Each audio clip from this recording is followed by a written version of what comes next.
Hebrew brothers and sisters, welcome back. 12 tribes of Israel scattered all over the globe. This is YAHUAH, Yeshua ben Uriah, Israel. And we just want to say how much we are happy for you, and we're glad that you're able to join us on this session. Just before we go any further, we want to continue to thank you for your subscription, your likes and subscription to this channel. And we pray and trust that as you walk with the King, you will find what I'm saying to you enjoyable and knowledgeable, and we trust that help you in your journey. Let me continue to thank my California friends and friends all over the world, those who have been subscribing. We just want to thank the fellowship in California, our Marie at the ARC, Awakening Remnant Coalition Fellowship, and for all of those brothers and sisters there. And, you've been a blessing to us as you assist us in subscribing so that we can move towards our goal. Our goal is to go live. And so we thank you, and thank you for your prayers, and thank you for your support in every way. The last time we were talking, we said that we going to do our Bible studies as soon as possible. We're at the brink of finishing or completing the series and the journey from Egypt into the Promised Land. Now we've seen that Joshua has assumed leadership, and they are about to cross over the Jordan. You know that they have been fighting with the Amorites and different people, and now, he sent those spies. Okay, spies went into Jericho, and we see how Rahab, the harlot, that woman, her faith in YAHUAH helped to take care of the spies, and hid them in her house and on a roof, and helped them to get out safely after the king of Jericho started inquiring and wanted to find out from her what happened to them. She was able to send them back safely. You see the story, how they told her to hang the scarlet string in her window, the same window that she used to let them down. And so we see how much, her faith and the blessings, and we notice that, she was mentioned as a part of the family that helped to bring David into the world. She was David's great-great-grandmother, and we see also how she was a part of the lineage of Yeshua, his birth and everything. So she married into the family, into Judah, and we see how she continued her quest as the people, the children of Israel, as they came up against Jericho, and she and her family, her father's house, was saved. Now, a question has been coming to me since we talk about Joshua and the spies, sending out the spies, and the spies return and seeing Joshua crossing, with the children of Israel crossing over the river Jordan. And the question been coming to me, and that is about these stones, the importance of these stones. Remember, as the priests got into the middle of the water, remember the place where their feet stood, remember the water started parting.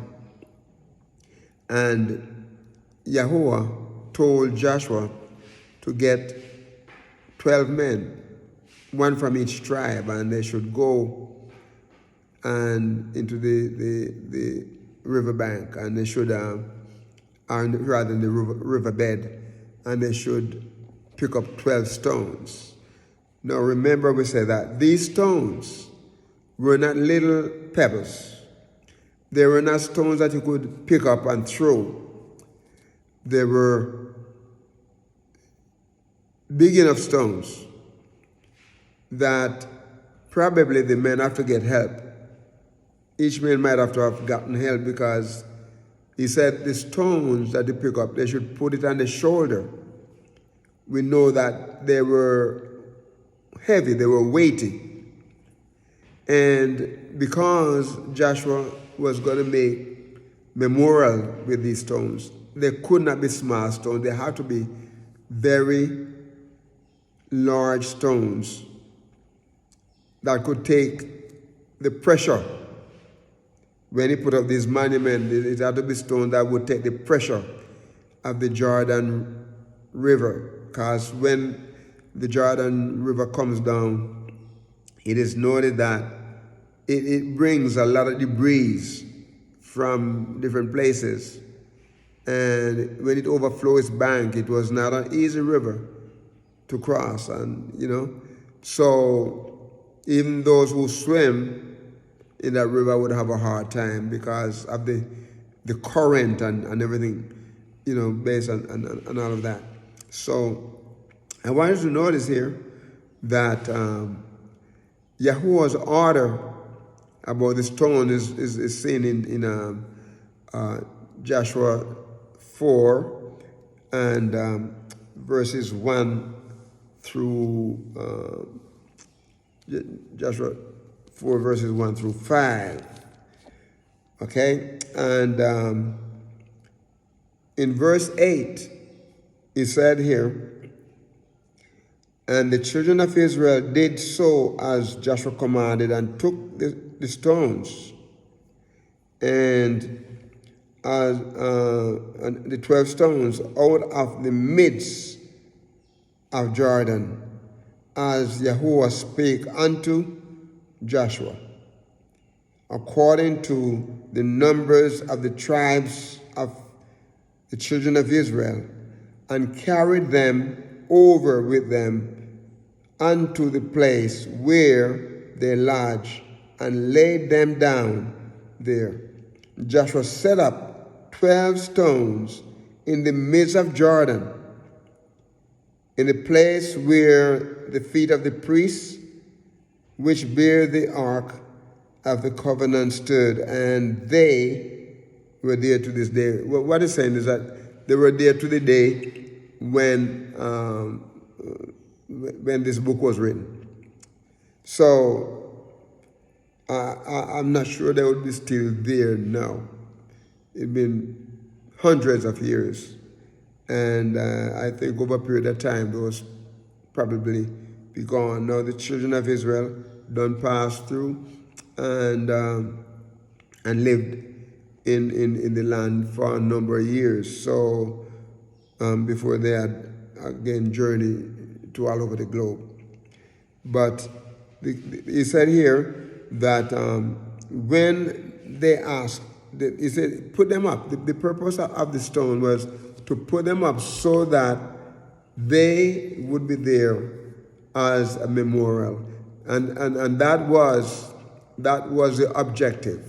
He ordered them to do that, and the objective from verse 8 to 24, the objective was that when the children of Israel, when their children asked them what these stones mean, they had to speak unto them, saying, when the children ask your fathers, listen, when the children ask your fathers in time to come, saying, what mean these stones? In verse 22 say, then ye shall let the children know, saying, Israel came over this Jordan on dry land. Israel came over this Jordan on dry land. I would like to have stood there and to see this miraculous work of YAHUAH. How he allowed a few priests to stand in the water. They stood in the water until the water parted. What a miracle. What a miracle. He said, you shall tell them, just like he did. And in verse 23, he said, the Lord your God, that's YAHUAH, your Elohim, he dried up the waters of Jordan from before you until ye were passed over, as YAHUAH your Elohim did to the Red Sea, which he dried up from before us until we were gone over. You talk about a miracle.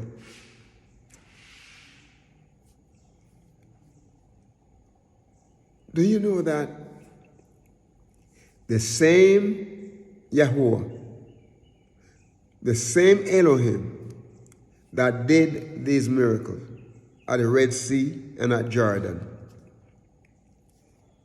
is the same YAHUAH who is going to give us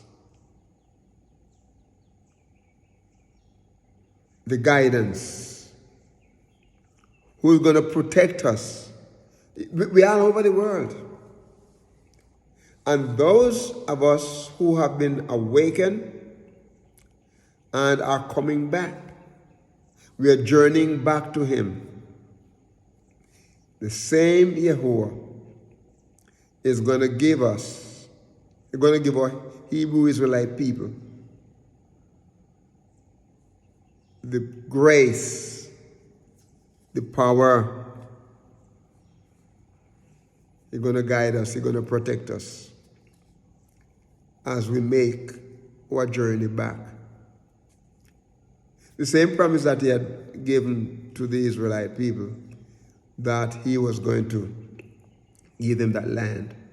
And remember, we said that they lost the land because of negligence and disobedience. The same YAHUAH, the same Elohim that did that, remember, he promised that if they stayed in the land, they're going to prosper. As long as they do his commandments. And those tablets that he gave to Moses still strong enough today for us to obey and do his will. I'm going to stop here and come back. But remember to subscribe. Remember to subscribe to this channel and ask your friend to. And we thank you. This is your Moreh Yeshua ben Uriah Yisrael. Please walk with the King.